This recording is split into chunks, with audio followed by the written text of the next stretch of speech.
don't seem to care about, Tucker. Okay, the moral preening and the generalizations are tiresome. Let me ask you a specific question. You say, your lack of moral judgment is tiresome to me. Right. Your lack of moral judgment about what Russia is up to, I find to be offensive. This is why nobody takes you seriously. But I'm giving you a chance to redeem yourself by answering this question. You say, Tucker, Iran is a primary threat to us. You're the one who's not taken seriously. Tell me how many Americans in the United States have been murdered by terrorists backed by Iran since 9/11? Oh, so you're taking the pro-Iranian line, essentially. Is that right? Well, that's what about the fact that hundreds of American troops... You're humiliating yourself, Max. Hundreds of American troops have been murdered in Iraq by Iran and its proxies. I also recall that in the 1980s, hundreds of American Marines were murdered in Beirut by Iran. Do you not care about those deaths, Tucker?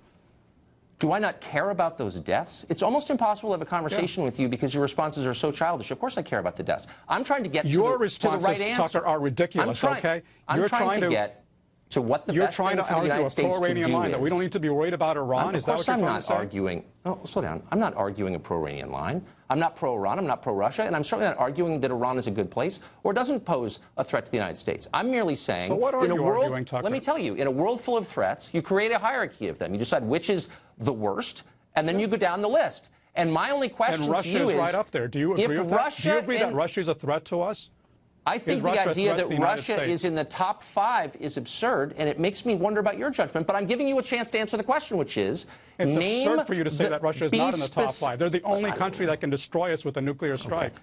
I'm beginning to think that your judgment has been clouded by ideology. I don't fully understand where it's coming from, but I'll let our viewers decide. Tucker, I think your judgment has been clouded by ratings because you feel compelled to be a spokesman for Donald Trump in order to win ratings on the Fox News channel. That's pretty funny. I actually vehemently disagreed with their airstrikes, in Syria, I think you're and the president called for them, and I'm against them. I'm actually arguing principle, but more than anything, I'm arguing for the right to ask honest questions without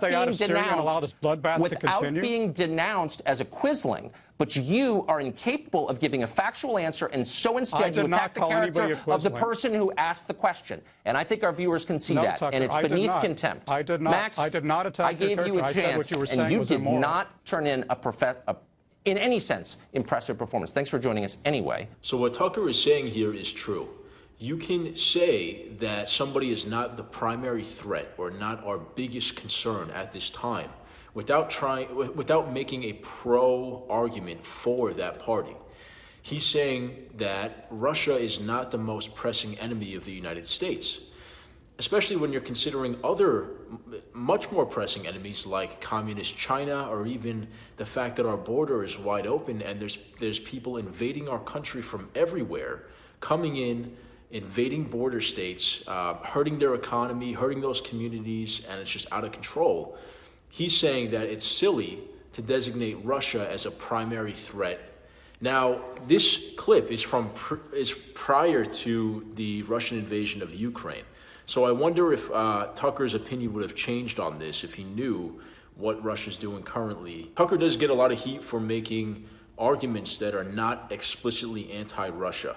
He's one of the only people in the media world that makes those kinds of arguments.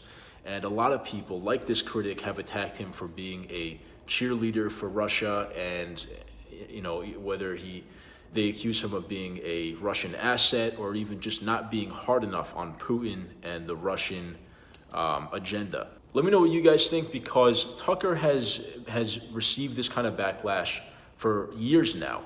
And he does seem to have a very unique stance when it comes to Russian politics and Russian geopolitics, their movement on the international stage. So let me know what you guys think in the comments. And as always, thanks for watching.